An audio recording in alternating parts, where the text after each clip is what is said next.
So what are you going to offer based on the sum of your experiences? Let's start with the general idea of speech therapy. That's a pretty broad field, even if we narrow it down to a niche like outpatient pediatrics. You can offer your typical intervention services, but there's also room for administration, resource creation and publication, supervision, parent coaching, and research. Based on our personal values and overall expertise, what subset of the field best fits with what you want to offer? And then, how does this align with market needs?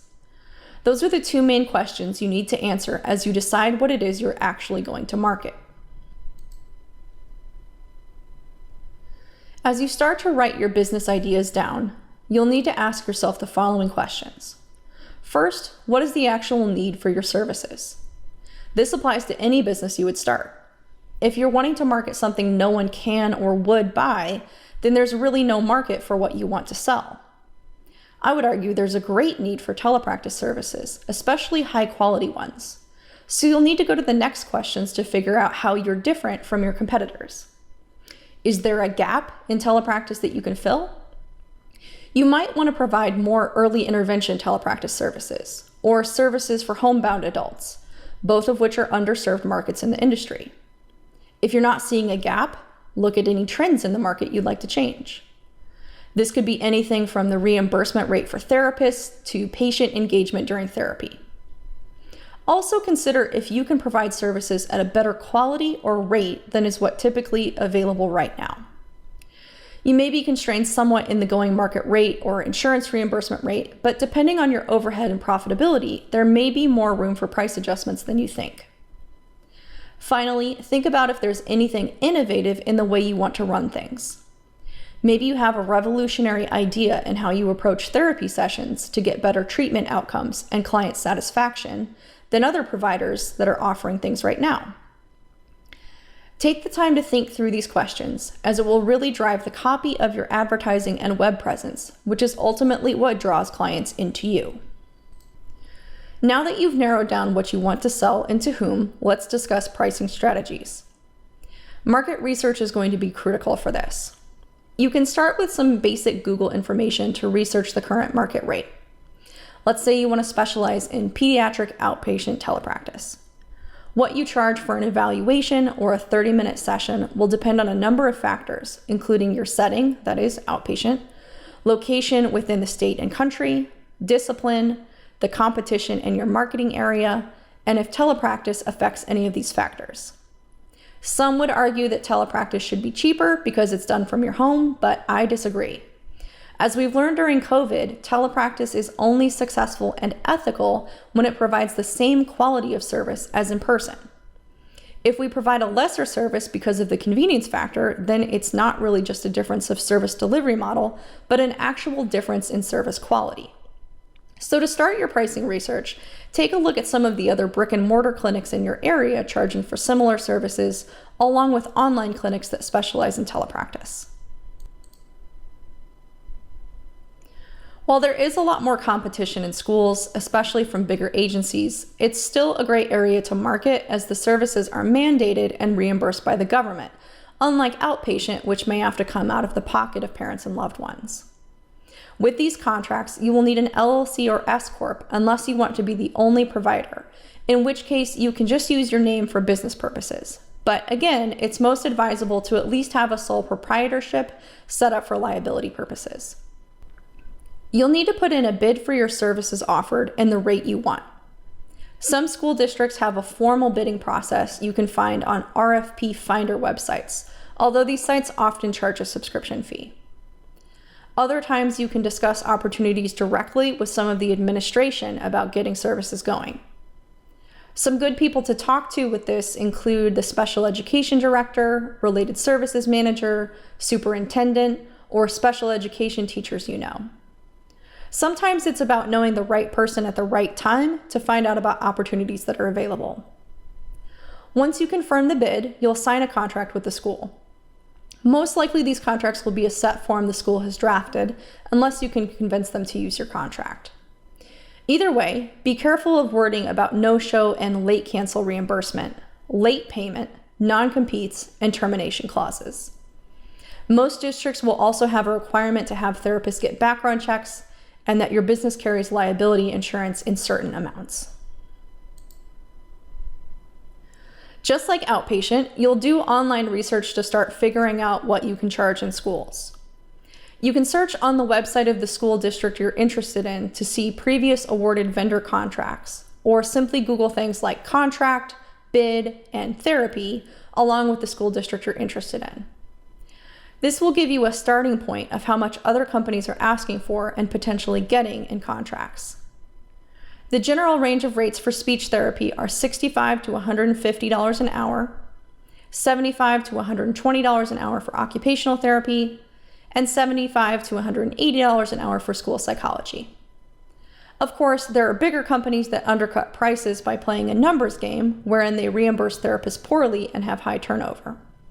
But I think it's high time that we as therapist owners took the reins on determining and advocating for a reasonable cost of service so that we can better reimburse our therapists for the hard work that they do.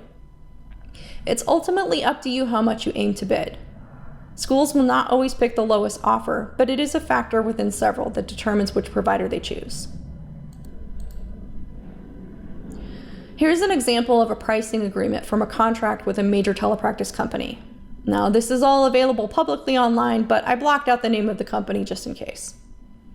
You can see that this company has an agreement for the school to pay $5,655 per month for 87 hours of services, which comes out to $65 an hour. Any additional hours are reimbursed at the same rate. They also have wording to ensure that the caseload stays the same with a penalty clause for reducing the total caseload by more than 10%. They also have a maintenance and support fee built in, along with the option of providing web cameras and headsets for an additional cost. While they list a cancellation charge for no-shows and late cancels, it's not perfectly clear in the contract that they're paid at the same rate, so I would want that clarified. Some schools will only reimburse 50% of the session fee for these late cancellations. And finally, they have a clause about price adjustments according to inflation.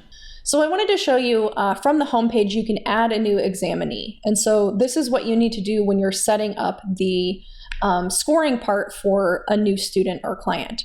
So you can put in their demographic information. You at least have to have the birth date. And then you can decide if you want to give consent to Pearson to have their information identified or de-identified for their research database. That's just your call. So you put this information in, and then in evaluation, you can determine what the reasons are that you're testing, give any details there, or you can say that you prefer not to give that referral information or that you don't currently know why. And you can also list any diagnoses that they currently have, from autism to language or anything that they already have been diagnosed with. Now let's discuss the things to send your outpatient clients once they've agreed to a session. This should be your go-to packet of things to send digitally for signatures, which again you can do through services like EverSign or DocuSign. The first is a good faith estimate. We'll get into this in more detail in a few slides, but you essentially need to list the estimated price for services for a given time frame based on the initial intake interview. You'll also need to send a copy of your HIPAA notification, just like you'd get in a doctor's office. Next, include your fee schedule. This should list any potential fees, including screenings, informal and formal evaluations, therapy, reports, consultation, conferences, late payment, and insufficient funds fees. Then provide your service agreement. This should include any disclaimers about not guaranteeing results of therapy, a reiteration of your confidentiality policy, a termination clause, information about insurance billing, payment terms including no-shows and late cancellations, information about necessary hardware and software for online services, and general provisions stating that this is the entirety of the agreement and which location disputes will be resolved in. Always include your contact information in an easy-to-find spot. At the bottom, include a signature page with what services, such as an evaluation or ongoing therapy, your client is consenting to. Some companies like to gather a credit card authorization form from clients. There are pros and cons to this. A benefit is that you'll have a credit card to charge out of the gate in the event of a no-show to your first session, or if you don't have an online payment processing system that lets you charge cards automatically. However, some families are hesitant to share their card information online, depending on the security of the signature software you use. You'll also want to send your therapist contact information and any instructions the family needs to log into your Telepractice platform. Finally, if you are accepting insurance, be sure to have a verification form including their insurer, member number, copay, deductible, and out-of-pocket max. You may get a lot of this information by calling your client's insurance company for them. We're going to take a little aside here to talk about some of the costs you may incur in now being an online business owner, along with where we can find these resources. With you now being in charge of everything, that includes the cost for all materials for evaluation, treatment, software, hardware, and potential subscriptions. So let's dive into what some of the most common resources are for these. One of the first major expenses you'll face is buying test materials. Now, if you're doing more informal evaluations like for cash-based outpatient services, you may not need to stock up on a ton of assessments from the get-go. However, if you're planning to evaluate with insurance reimbursement or for schools, you'll probably need to get at least a basic kit of standardized assessments for the major areas that you treat. Some of the best resources for digital tests are listed here. The first is Pearson Q Global, which is separate from Q Interactive. Q Global is basically the official digitized version of standardized tests, like the Goldman Fristo and Self-5, while Q Interactive is designed for tablet usage in person. Pearson offers several purchasing options from outright digital purchase of the entire test to subscription-based reporting. Everything is accessed online via their website. WPS Online is a similar publisher for other tests like the Arizona 4 and the Castle 2. They don't have quite as robust a system as Pearson with online scoring, but you can purchase the digital easels for a variety of tests there. If you're looking to add therapists and other fields, you may also need to look at MHS Online Assessments, which offers some psychological testing like the Conners 3 or Autism Spectrum Rating Scales. Another publisher for psychological testing is Riverside Publishing, but I should note that these are physical tests only. As a quick aside, be very careful about using any physical products that you have through document cameras or by scanning in pages. Some publishers, including Pearson, have explicit language that denies the ability to do this without violating copyright, which makes sense when we realize that they want us to buy the digital versions. Finally, you can also purchase some evaluation materials through apps like Articulation Test Center Pro, LAMP Words for Life, or CASE, the Comprehensive Adult Speech Language Evaluation. When you're starting out, I'd make a list of the base tests you need to take on clients with the disorders you evaluate, and start with those, knowing that you can add additional tests later for other areas. Sometimes starting a business can be expensive, so you'll need to look into how you're going to fund your startup costs. If you have little experience running a business in the past, I'd recommend that you start small with taking on just a few clients or a small contract in the beginning. This will reduce your startup expenses and allow you to grow naturally. One option for funding startup costs is personally funding your business. You can do this from your savings or even on charge cards, although I wouldn't really recommend the latter. You could also ask family or friends if you feel comfortable, but make sure you have clear expectations of whether you'll pay back that money and in what time frame. You may want to consider a small business loan or grant, where again, your need for a business plan comes into place. A bank is not very likely to give you business capital if you're just starting out and don't have a solid understanding of what you're doing. You could also consider a crowdfunding campaign online. This isn't my favorite suggestion, as I personally think that crowdfunding shouldn't be used to start up someone's business, but that's entirely your call. You can also research angel investors and venture capitalists, which would most likely make sense once you're a bit more established. Angel investors are wealthy private investors focused on small businesses in exchange for partial ownership of the company, somewhere between 10 to 50% ownership. The benefit of these investors is that you don't have to pay back the funds, and the investors are motivated for you to succeed and so may offer mentoring or management help. The downside is that you will lose your 100% control over the organization. Venture capitalists are private equity investors that provide capital to companies with a high growth potential who ask for profit reimbursement. Most venture capitalists look for a business that is already established with high market potential and typically collect about 20% of your profits. How you fund your business will ultimately be driven by how much your startup costs are, what personal funding you have and whether you want to use it, and the size and scope of your business startup strategy. We're going to spend the next several slides talking about strategies for advertising and promotion. Essentially, you have to ask yourself how you'll get the word out about your services. If people don't know you exist, then they won't be able to find you to ask more questions and start the sales journey with you.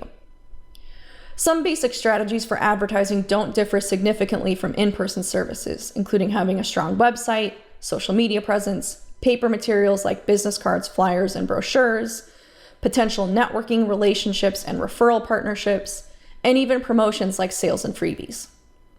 It can feel overwhelming to know where to start with all these options, so I'd recommend picking one thing to work on at a time and tweak it to see what helps drive conversions. If you've been providing services in person and already have a good referral relationship, build on that while you set up your web presence. If you're starting out completely from scratch, consider getting a basic user-friendly website and Facebook page. You can always add additional marketing ideas later once you have a good foundation. With that in mind, let's talk about how you actually write the content of your marketing messages.